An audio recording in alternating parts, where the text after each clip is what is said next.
For nearly 30 years, Comics Connection has served as central Pennsylvania's pop culture mecca, with locations in York and Mechanicsburg.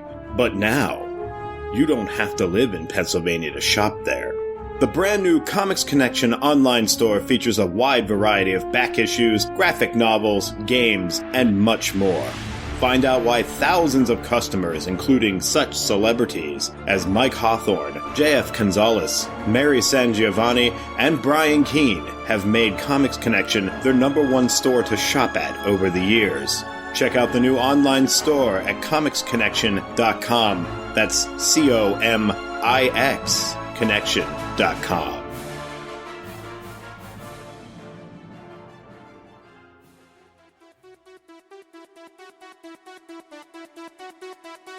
Excelsior, true believers! You are about to embark upon a journey, a trip to the 70s and 80s when mighty Marvel Comics ruled over all. The Defenders, Doctor Strange, the Champions, Deathlock, the Submariner, the Incredible Hulk, Killraven, the Son of Satan, the Macabre Man-Thing, and all your other Bronze Age favorites every week appearing on Defenders Dialogue. Now here are your guides, Christopher Golden and Brian Keene. Excelsior, true believers. Excelsior indeed. Chris, our giant-sized 100th issue spectacular episode, already off the rails, and we haven't even gotten to page 1. You know, we are off the rails on page 1, and I'm really sad, actually, because you and I are old and lazy, and I really wanted to get an image of, like, the 3 versus 3, you know, like the front cover of Defenders 100, you know, the teams going up against each other. But we'll just imagine that, folks. You may be old and lazy, but I went ahead and commissioned such a drawing. Did you really? Yes, I did. I had to wait until I found out exactly who was going to be joining us today, and then I let the artist know. And for those who listen to the show on YouTube, they will be able to see that reproduction of that Defenders 100 cover with our surprise guest stars galore, as Scott Edelman used to write on the Bullpen Bulletins page back in the day. All 4 of them, of course, are renowned for their work at Marvel. 3 of them have been on the show before, and all of them have been mentioned on the show. We, of course, have joining us once again, J.M. DeMatteis. Welcome back. Hey, guys. Hey. So there's just like nothing else going on. You're like, yeah, I guess I'll throw Chris and Brian a bone and be on their show. Well, I finished breakfast, and that was it for the day, so I figured, what the hell, you know? That was your to-do list for the day. That's right. Breakfast. Check. Eat breakfast, wait for lunch. That was about it. Yeah. And speaking of eating... Make fun of Brian Keene would go in between. No, they don't do that, Chris. That's only you. And maybe the third guest that I'm going to introduce. All right, go ahead. Speaking of eating, also returning to the show, none other than Scott Edelman. I'd say Excelsior, but you've taken the words out of my mouth already. And for listeners who are wondering, why is Brian associating Scott with eating? I am, of course, talking about Scott's wonderful Eating the Fantastic podcast, which I listen to every week. So. 120 episodes so far, but I'm not seeing new episodes because for some reason restaurants won't let me in with writers so you can eavesdrop on them. I don't know what the deal is. Something's going on. I should check the news. Speaking of someone who likes to eavesdrop on writers, the only person who has ever sat in and guest hosted for me, Chris, Tom Sniegoski, returning to the show. I forgot that great honor. See, this is how much it meant to him, Brian. He's filled in for you twice, and he's completely forgotten it. And finally, he's mentioned on damn near every episode at one point or another. Chris and I throw him pitch of the week.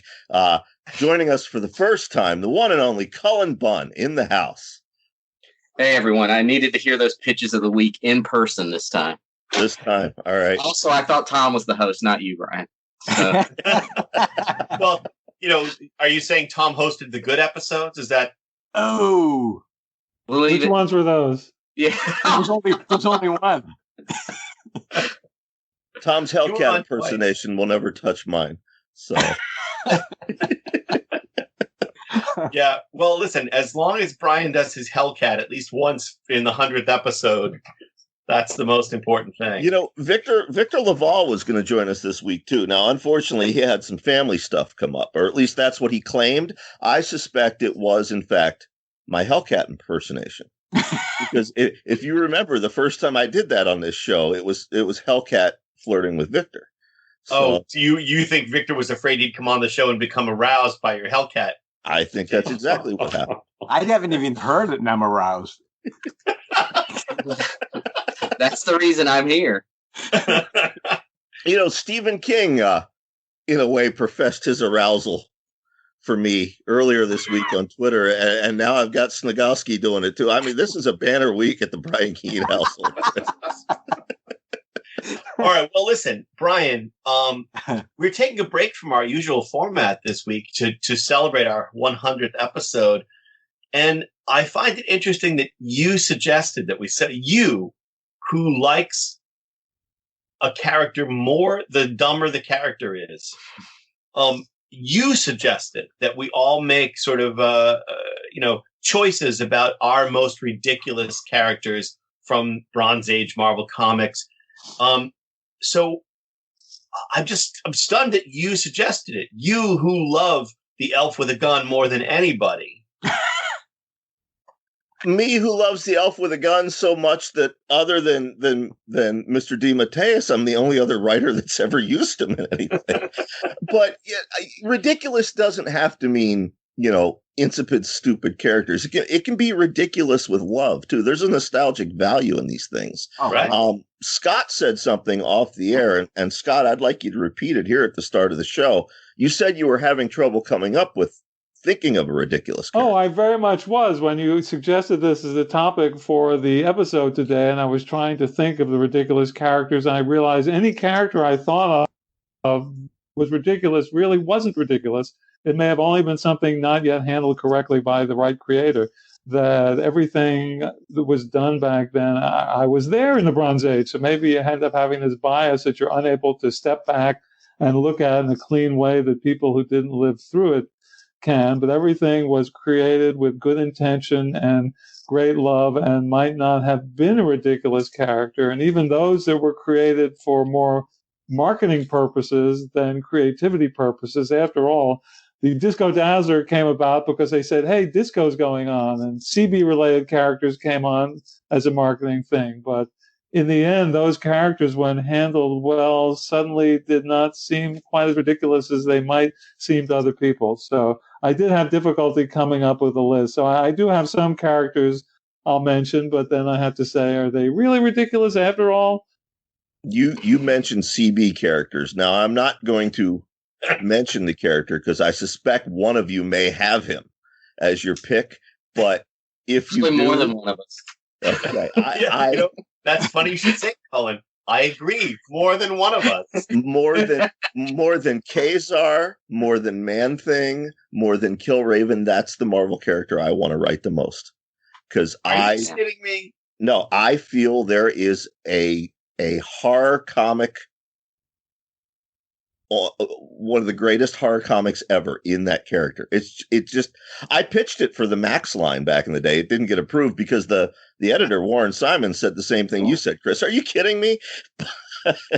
Well, no, I think if you did it as a horror comic set in the late 70s, and if you added a chimpanzee to the script, then and of course no one has yet mentioned the name of the character. You're dancing around the name of the character, so someone will mention. Did anybody have this character as their pick? Which one? I don't know who you're talking about. Really? You haven't said it was on my list, but it was not the pick. But okay, Chris, I have a whole list of characters that I love that I think are ridiculous, and then there's some characters that I agree with Scott that could be great if they were in, if they were explored in a different way. But the character that up until Brian just suggested his horror version of it, as long as it was a period. Which character? Which character, Brian? The character is. We'll let you know at the end of the episode. Ulysses Solomon, a.k.a. US-1. That's right. Oh, jeez. Which, for people who are unfamiliar with it, US-1 was a guy who, if I recall correctly, was kidnapped by aliens who reprogrammed his brain to receive CB radio signals. And by the way, he was a trucker. Yeah. Okay. So in the He was era also of an, movies like he was also an Convoy, engineering student who was Oh, so right. skilled at Engineering engineering that he could enhance his rig to super science levels. no, see, Cullen, you just ruined it because I was saying I thought that Brian's version could be great, but if you make him like a super scientist as well, it just ruins the whole like alien horror BJ and the Bear vibe. Yeah. See, I would make him, and this was my pitch. He's a burned out alcoholic who lives in these trucker dive bars, and everyone makes fun of him because, oh yeah, there's the guy that got, abducted by aliens. He's that character from Independence Day that Randy Quaid played. And then there was this whole road trip arc where he rediscovers himself and he goes on the hero's journey, and Johnny Blaze was going to guest star, and it was going to be a really cool thing, and never happened. But that No one speaks else. to, I'm sorry, that speaks to Scott's point. I mean, really, Yeah, exactly. They're all superheroes, if you really look at them, depending on where you tilt your head, are ridiculous. Spider-Man or Batman could have been handled in such a way that they could have been the most laughable characters you've ever seen in your life. And as you know, Brian, we've talked about this, the more obscure and weird the characters are, sometimes the more fun it is. When I did my Defenders run, I ran toward every obscure, offbeat, weird character I could find. Or the JLI that I did with Keith. These were like second-tier characters that people just kind of like pushed aside and laughed off. That said, some are a little more ridiculous than others. But even those, I find if you can lean into the ridiculousness and still treat the character with respect and play both sides of that, Yeah, whoever thought that Rocket Raccoon was going to be a major movie star? Exactly. It was a silly, silly thing that we love because it was ridiculous, and now everyone in the world knows who that is and loves that character. Or Groot. Yeah. And look, US-1 was ridiculous. I knew US-1 was ridiculous when I was a kid reading him, but I love that book so much. And I have it here. I got my issues hardbound. So I paid extra to get all of my copies bound into hardcover because I love US-1 so much. That is fucking awesome. That is amazing. And to Chris's point, probably not too long after you pitched it to the Max line, Brian, because this was very early in my career. I was this close to having a US at the time it was going to be called US Ace because US-1 was a licensed property. I remember that. A Ulysses Solomon series, and it did have a chimpanzee in it dressed as Bucky, who would ride around. Of course it did. Okay, well, can we just say, can you not pitch that again now? I won't pitch it again. That was my one shot at superstardom was that USA series, and I've forgotten it at this point. I think that we must insist. I posted that. I promise somewhere. you that I will gladly pay the ridiculous $4.99 cover price for issue 1, and I would too. Yeah, it was going to be something special. That would have been I think that would have been my second Marvel work if they had accepted it and gone with it. But the editor left right around that time, and no other editor wanted to touch it. He hasn't been seen since. No. Yeah. Hey, listen, can I just say something though? By the way, there's no reason that can't be an indie comic. I mean, it doesn't have to be a Marvel series. That's right? true. That's true. Yeah. I mean, am I the only one who thinks Cullen should do this comic? Oh, absolutely. No, I think he should. Absolutely. I think it sounds good. All right. Well, who else do we have? I picked one. If I say the words golden oldie, do any of you know who I'm talking about? No. Golden. Yeah. My mother? Yes, I am I know. Cullen, did you say yes? Yes. Golden It took me oldie a second, but yes. was Aunt May when she became the Herald of Galactus. Oh no. Oh, but that wasn't a serious story, though, right? That was like That was a what if, wasn't it? Yeah. Well, it started as a joke in What If. in 1983. They armored her up like Tony Stark. But then a year later, when Marvel did their Assistant Editors Month, which led to some great things, like there was that issue of Alpha Flight where it was all white panels in the middle of the blizzard. Awesome. With Snowbird. But yeah, Marvel Team Up presented Aunt May and Franklin Richards. And Galactus's herald at the time, which I believe was Nova, dies, and Galactus needs a new herald. So he comes to Earth to get Franklin, shoots his ray at Franklin. It misses and hits Aunt May, and Aunt May becomes Golden Oldie, the new herald of Galactus. Wow. It turns out at the end that it was all a nightmare Peter Parker had. But I remember even as a teenager just being infuriated that I wasted my 60 cents on this issue. I think we should end the show right there. But even that depends on how you tilt it. Steve Gerber writing that story, it could have been a classic. Do you know what I mean? Yeah. So it all depends on how you tilt it. Yeah. And no offense to Mike Carlin, who wrote it. I get, as an adult, I get what he was going for. I just remember how pissed off teenage Brian was. Look, almost all, again, to Mark's point, almost all of the characters on the list that I made are characters I either love or have like the desire to see them fulfilled.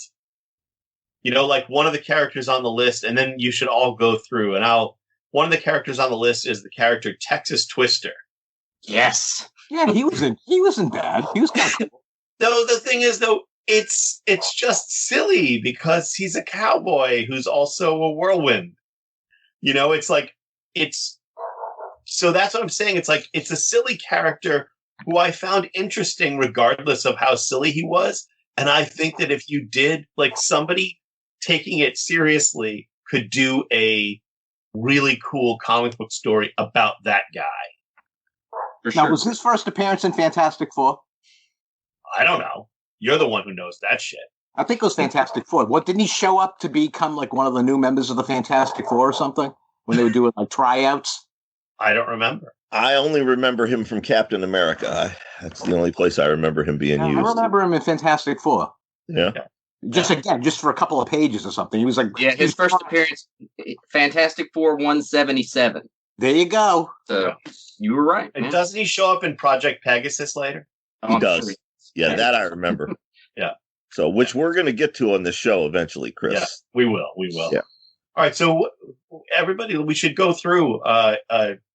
Scott, who's your pick? Well, again, I said it was difficult to come up with a pick because every time I thought of something ridiculous, it was not quite ridiculous. I mean, you particularly your mention of Steve Gerber before.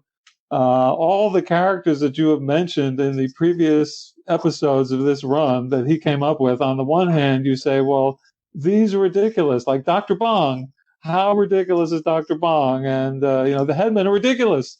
But on the other hand, they're not ridiculous because they transmute into this bizarre surrealism.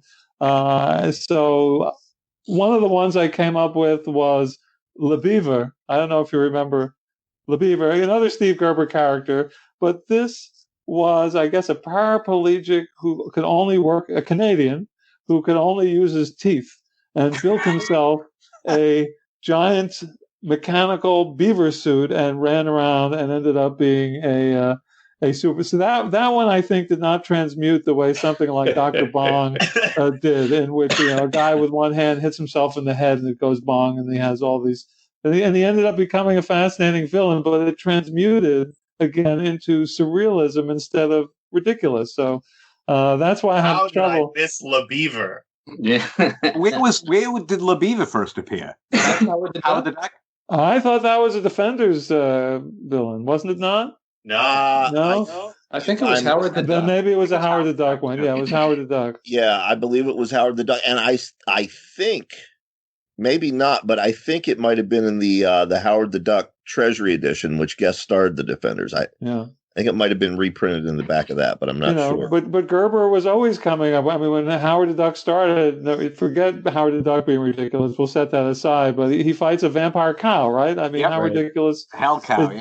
Hell cow in one of the first or second appearances in the back of the ridiculous title that they published of Giant Size Man Thing, a title that you guys have made fun of more than any other title that was ever published by Marvel. I want that T-shirt. What, Giant Size Man Thing? Giant Size Man. I have a Man Thing T-shirt, but I want a Giant Size Man Thing T-shirt.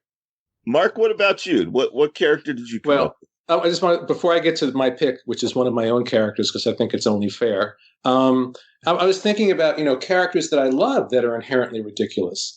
Think about, I think, of two Kirby characters. Just forget what we know of the Silver Surfer and just think about the Silver Surfer in context. Yep. Why is an alien flying around on a surfboard? You know what I mean? On one level, it's an inherently ridiculous visual, and yet it's one of the greatest comic book characters of all time. And another Kirby character that I love from the New Gods is the Black Racer. Very similar. He's flying around on skis. He's the embodiment of death, and he's flying around on skis. It's like, it sounds so stupid, and it's a great character. Yeah.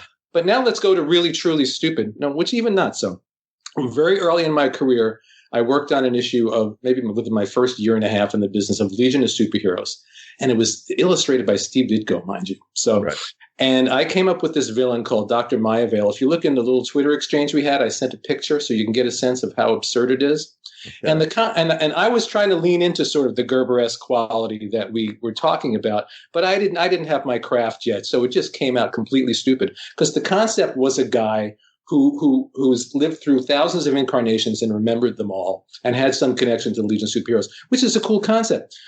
So I came up with this visual where he's got like an afro, a toga, an I Like Ike button, octopus arm. I mean, it's like, and it's considered, and I'm kind of proud of this. It's still considered to this day one of the worst Legion of Superheroes stories ever written. You'll find articles online about how terrible it is, And if anyone wants to look the character up, you can see the visual. And I made poor Steve Ditko had to draw this. You know what I mean? One of my heroes.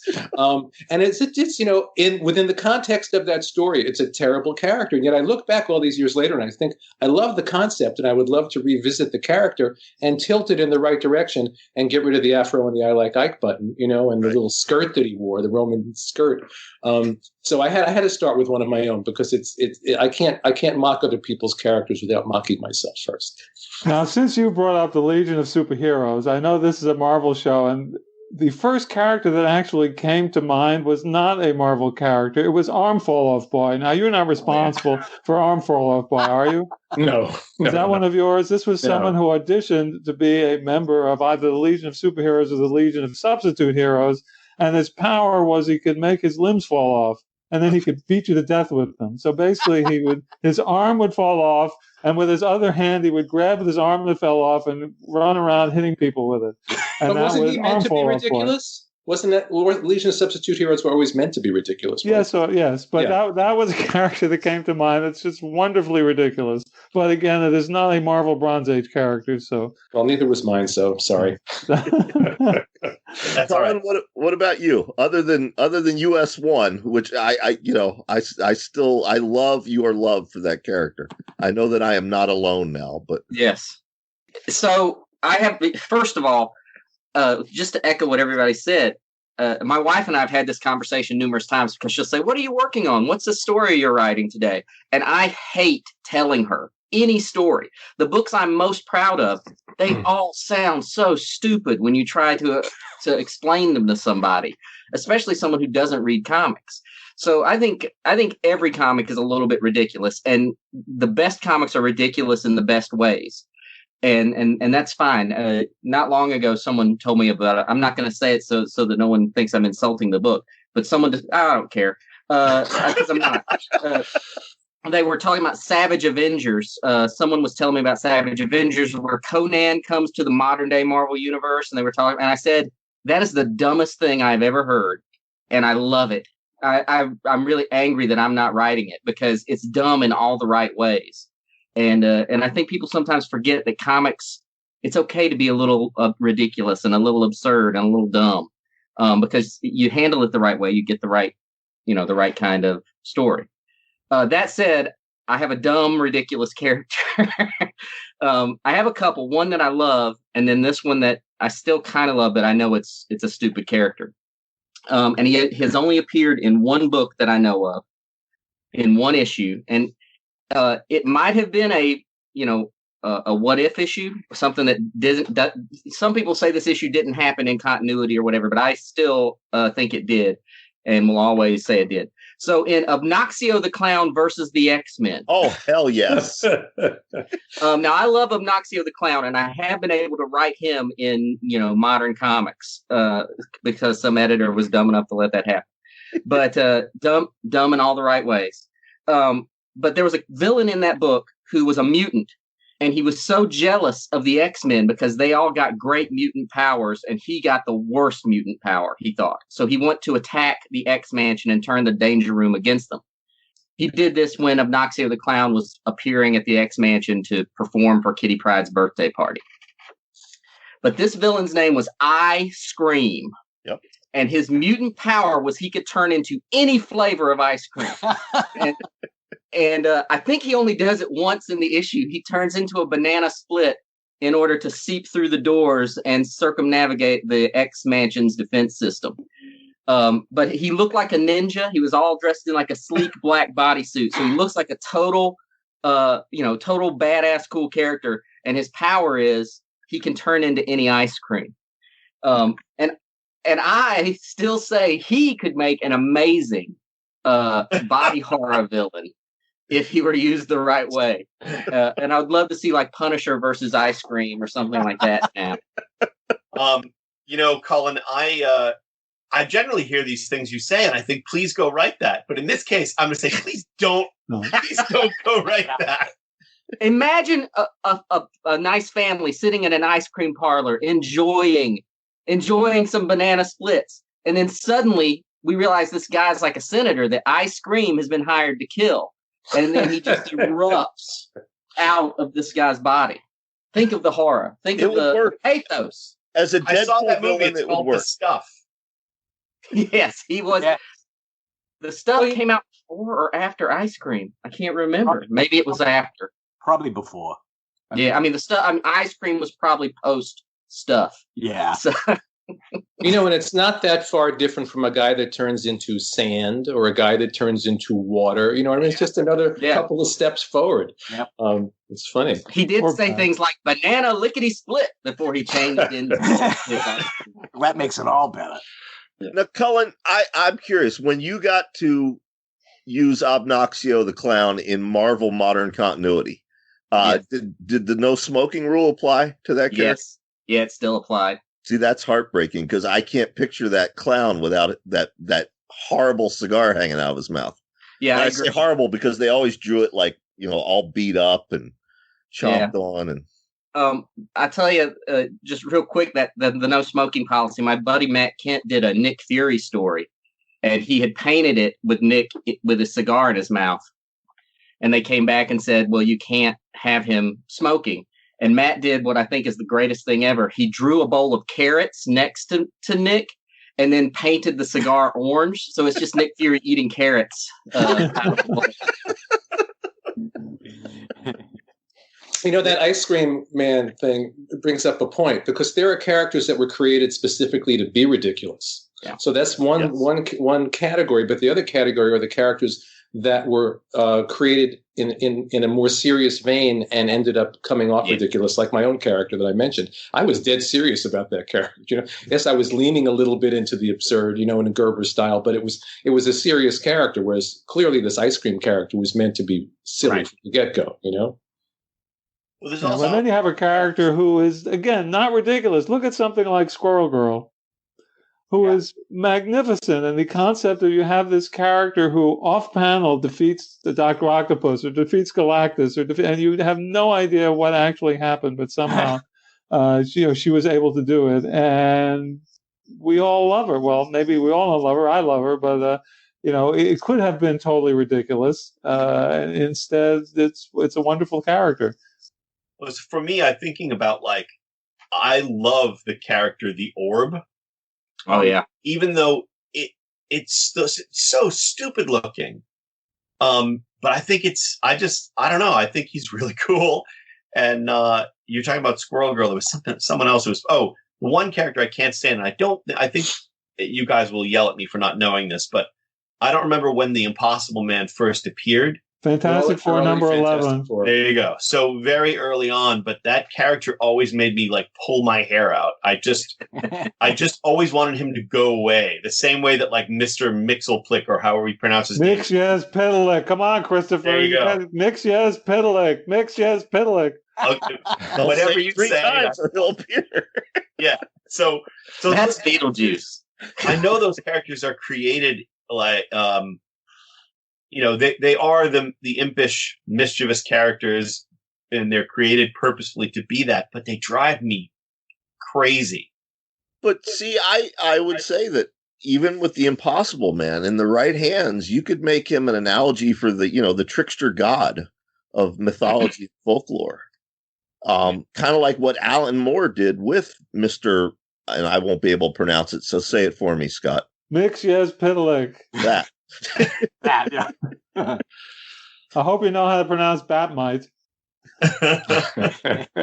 Well, I got a 12-year-old in this house, so that's his favorite character. So yeah, I have to know how to pronounce Batmite.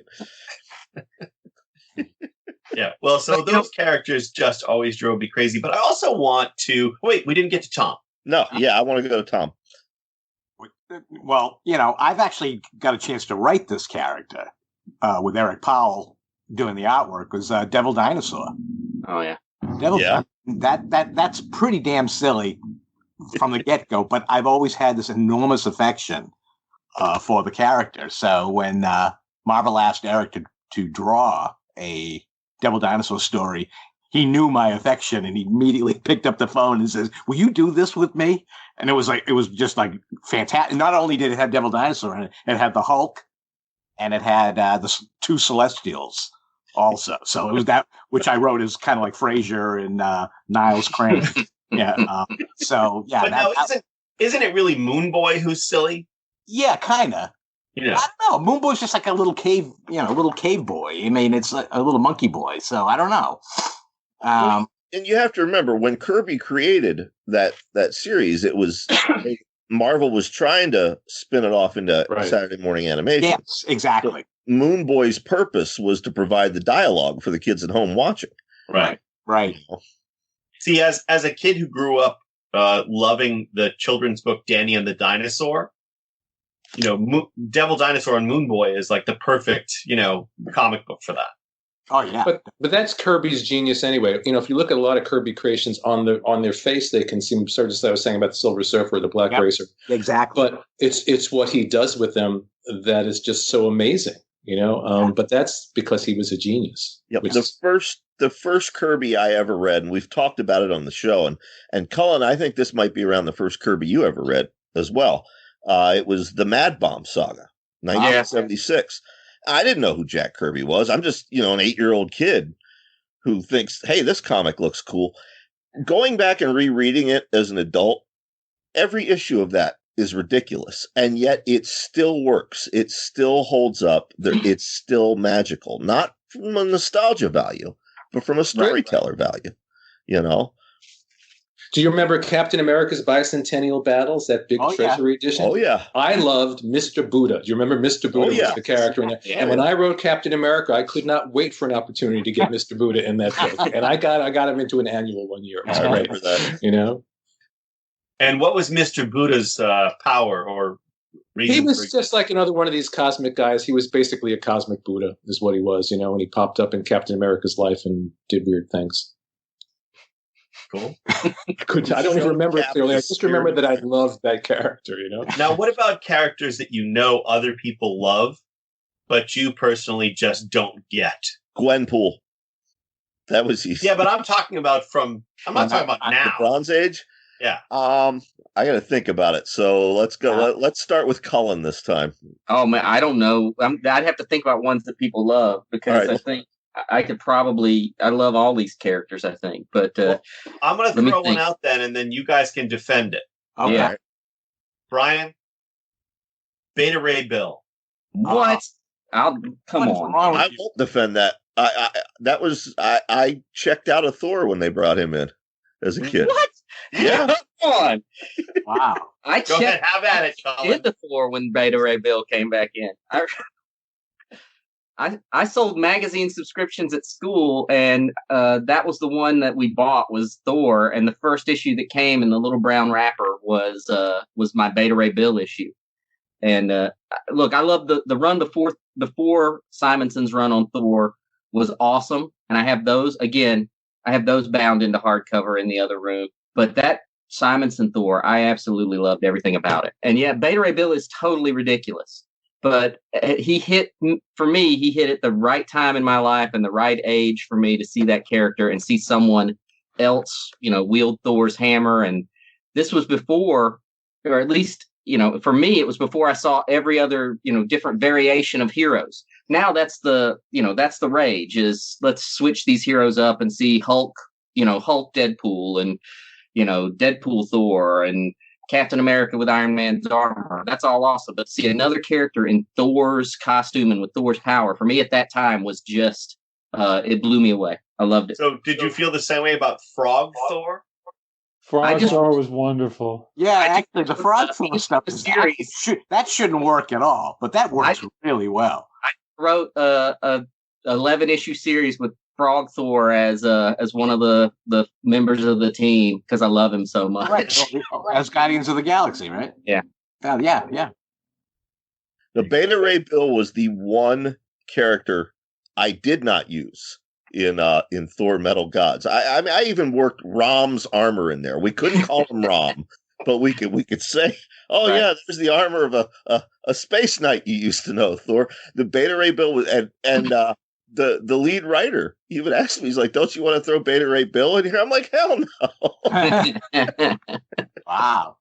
All right. Anybody else have characters they think other people love that, you just never got? Jeez, this is tough. Silence. Okay. Yeah. Well, I'll throw out another one that I know Brian will defend. Okay. Because here, the character that I always felt like I like the character, but I always wanted him to be cooler and more interesting than he was. Like, to be as cool and interesting as he looked, that's a Jack of Hearts. You know what? I will defend Jack of Hearts. Yeah, I will too. I like that character. Yeah. I like him too. I just want, I want somebody to do, I just never got a big story with him. I wanted him to blossom into something that I would be really excited about. So he would show up and I'd be like, this is great. And then he would be gone or he would blow up. Well, what that means is you've got to be the one to write it, That's right. No, on this show, we only say, hey, this is an idea for Cullen Bunn to go pitch tomorrow. Well, somebody already blew Jack of Hearts up, I think. I think he's actually a character who stayed dead after he blew up. He hasn't come back yet. Yeah, well, he used to blow up all the time, though. That was his thing. I remember that character when he was like almost a permanent guest star in Iron Man. He was always in Iron Man. Yep. He was my favorite hero at the time. And I couldn't tell you what Jack of Heart's deal was, except he flew around next to Iron Man and I thought he looked cool. Exactly. But, so I always liked him. But it wasn't until years later that I knew what his deal was. I guess most artists absolutely hated the character because they hated the costume. They hated to have to draw the costume because it was so complicated. The shoulder pads. The shoulder pads and the armor and the little designs on the armor. Oh, yeah. So I have a question. We were talking on Twitter. Actor John Anderson and I were talking on Twitter about characters from the Bronze Age that we didn't think would translate well in the Marvel Cinematic Universe, and yet they did. As Scott mentioned earlier, Groot and Rocket. But we were debating Kirby's version of Galactus. Okay. How would that actually translate to your average MCU fan who doesn't necessarily read the comics or know the backstory? Why would it not translate? Is my question. So in his earlier appearance, he had a big G on his chest, but they got rid of that pretty fast. Why would it not translate? It's this towering god with this cool Kirby helmet on. Is it any weirder than any of the Asgardians or anything like that we've seen? I don't think it wouldn't. I don't think there'd be any problem with it translating. I don't think it would. I'm curious what the rest of you think. Yeah, well, I think it would be they great. showed a Celestial. One of those movies, there's a Celestial. I guess it had to be Guardians of the Galaxy. They cut Celestial for a minute, and he looked awesome. So I think maybe they could show a Galactus. I mean, one of the great solutions for Galactus, and I forget whose book this was in, was that every species sees Galactus looking like themselves, because that's really what the question with Galactus. I think that was John Byrne that did that. Yeah. Why would this alien cosmic force look in human form? Is because, well, we see him that way, and that's really, I think, the solution to what Brian's problem is. Because you'd say, why would he look like that? Well, he doesn't look like that. Each species interprets them to look like themselves. Oh, I forgot that. Who were you saying whose book that was? I think it was John Byrne. I think it was Byrne's Fantastic Four, wasn't it? Yeah, you're probably right. I would love to see it done. What's the name of that Amy Adams alien film? Arrival. So that sense of like, and just the same way that they'll have to do the Celestials when they do it, is this idea of, Galactus is so massive that in Arrival there's that sense of that sort of unknowable alien presence. And I love that idea. I love the idea that, when a Celestial or Galactus shows up, it's so huge that it's above the clouds, and they go up to investigate and there's a face, I just think that'd be great. Yeah. And Brian mentioning things you don't expect to translate into the Marvel Cinematic Universe, we should mention another extremely ridiculous character, Spider-Ham.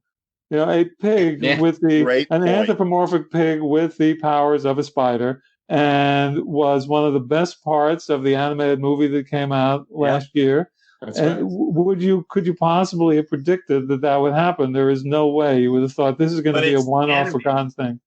I mean, if Spider-Ham shows up in a live-action movie, I think you're gonna break something that I don't think it would work. Yeah, but Howard depends on the casting, right?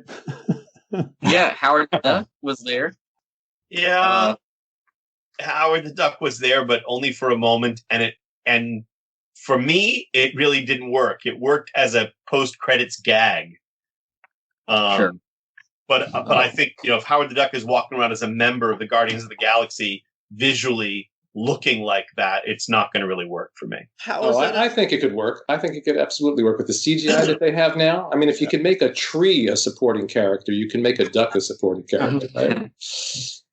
But then they have Dark Overlords of the Universe, and which I'm all for, from the original Howard the Duck movie. Yeah. I mean, if you could, I would have Leah Thompson in the movie. She's just been hanging around waiting for Howard to return for like 30 years. Yeah. And it turns out the Lucas version is set in the MCU. That would be great. It's the official first Marvel Cinematic Universe movie. I'm all for it. I'm in. There you go. All right. So we're getting right to about the time here. Does anyone have any other characters that they really got to throw out there before we're done, or any final thoughts? Or I got one that I think is awesome, that I think someone could do something really amazing with, and nobody's going to know him. Maybe you, Brian. The Hand of Five. Does anybody remember the Hand of Five? I do not. Okay, so he showed up in Shogun Warriors, and he was this giant Godzilla-sized hand. Oh, yeah!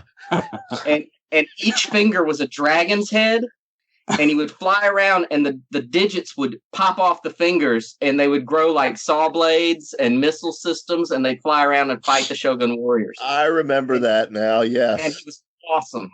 I bought him in a 3-pack of comics, a Whitman's 3-pack at a Stuckey's somewhere, and I must have read that issue 100 times because of the cool design of that creature. And knowing how much artists hate drawing hands, that was just somebody really screwing with an artist, saying, "Here you go, here's a giant hand, get at it." How old were you when you read that story?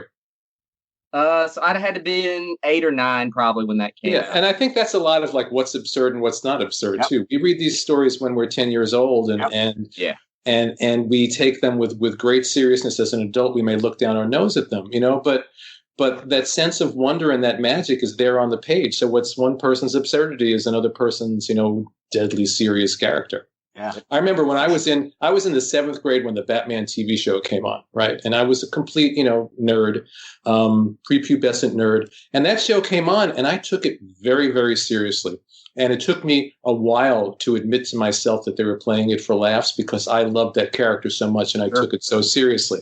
Yeah. So, that's like, you can't find something more absurd and yet somehow it works. And I refused to admit to myself that it was supposed to be funny because it was Batman on TV every week, How do we, how you were talking about Silver Surfer and the Black Racer and Dazzler, right? Like Dazzler had to come back from the original disco 80s or disco 70s look, right? The design, she had to be sort of redesigned, but managed to really hold on and become a mainstay, cool character. I feel like Rocket Racer is trapped in the era in which he was created. Oh, I remember him. He was on my list. Yeah. So Rocket Racer and Big Wheel. That's the other one that came. Big Wheel. I forgot about Big Wheel. Amazing Spider-Man. Oh boy. Yeah. So, but Rocket Racer weirdly feels like a character who's in the same category as the Silver Surfer, and invented for the thing that was hot during that era. Yeah. Rocket Racer is a supervillain who wears rocket-propelled roller skates, but somehow it's not any sillier conceptually than a manifestation of death that rides around the multiverse on skis. Yeah. So why does one work and one just never quite got there? I think it just needs the right writer to come along and do it. That's all it takes. That's all it takes. Chris, you're the man. Go to it, Chris. Get on it. Yep. I'm busy browbeating Cullen and Brian into doing US1. All right. Well, gentlemen, we really, really appreciate you taking time to hang out with us today. Each of you plug whatever you got coming out next or where folks can go. Mark, let's start with you. I'll plug 2 animated things I have out right now. The Superman Red Sun animated movie is out for streaming and on DVD and Blu-ray. Right now, the adaptation of Mark Millar's graphic novel turned out really, really well. And on CW the Deathstroke animated series that I wrote, the first part of that is up on the CW app. So I'll plug those 2 things. Yeah. Awesome. Tom, what about you? I'm currently writing the revival of Vampirella, doing the new Vengeance of Vampirella, which picks up 25 years after I left Vengeance of Vampirella. They let me pick up the ball from 25 years ago. So I'm currently doing that. And I've got my last book, Atomic Frenchie 2, The Cow with the Nuclear Heart. That's available, Amazon, bookstores, wherever, your favorite comic stores. But that's about it. I got a couple of projects percolating at Dark Horse, but we can't talk about those. Can't announce those yet. Scott, what about you? Let's see. My most recent short story collection is called Tell Me Like You've Done Before and Other Stories Written on the Shoulders of Giants. It contains all the stories I've written over the years that were inspired by the people who helped make me. 120 episodes of Eating the Fantastic are out, including one with Brian in which we bond over the illegal activities of our grandfathers. And what else is going on? And my 99th published short story just came out this month. So I'm going to hit number 100. It'll be out by the end of the year in a PS Publishing anthology called Prisms. Congrats on that, man. Congrats. All right. And Cullen, how about you?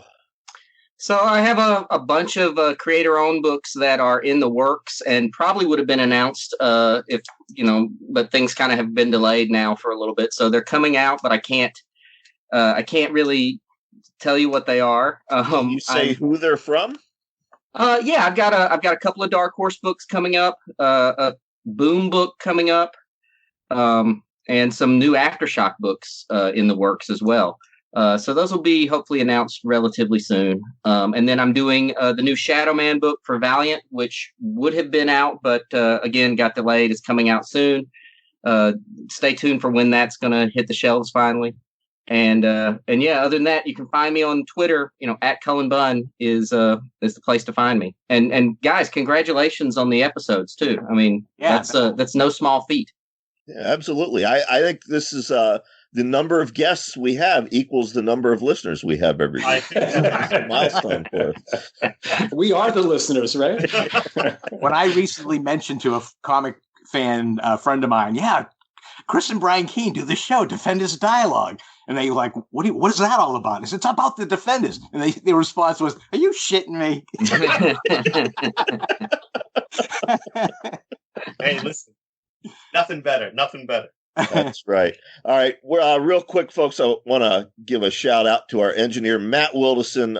He's the guy that makes us sound good every week, even though we're doing this on Skype. You can check out his books on Amazon or check out his podcast, Grindcast, which is available wherever you listen to Defenders Dialogue. Chris, next week we get back into Marvel supervillain team up. We do. As well as the Avengers. The Crossing big over crossover with the Avengers, yeah. Yep. All right. So and the Shroud. And the Shroud. That's right. Shroud. All right. Well, thanks for listening, folks. And a hearty Excelsior, True Believer. All right, wait, we can do better than that. I'll count us down. 3, 2, Excelsior. You didn't have a 1 there, Brian. That's enough. That's all right. Enough said. Folks, thanks. All right. See you next time, folks. Thanks, everybody. Thank you, guys. For nearly 30 years, Comics Connection has served as Central Pennsylvania's pop culture mecca, with locations in York and Mechanicsburg. But now, you don't have to live in Pennsylvania to shop there. The brand new Comics Connection online store features a wide variety of back issues, graphic novels, games, and much more. Find out why thousands of customers, including such celebrities as Mike Hawthorne, J.F. Gonzalez, Mary Sangiovanni, and Brian Keene, have made Comics Connection their #1 store to shop at over the years. Check out the new online store at comicsconnection.com. That's COMIX connection.com.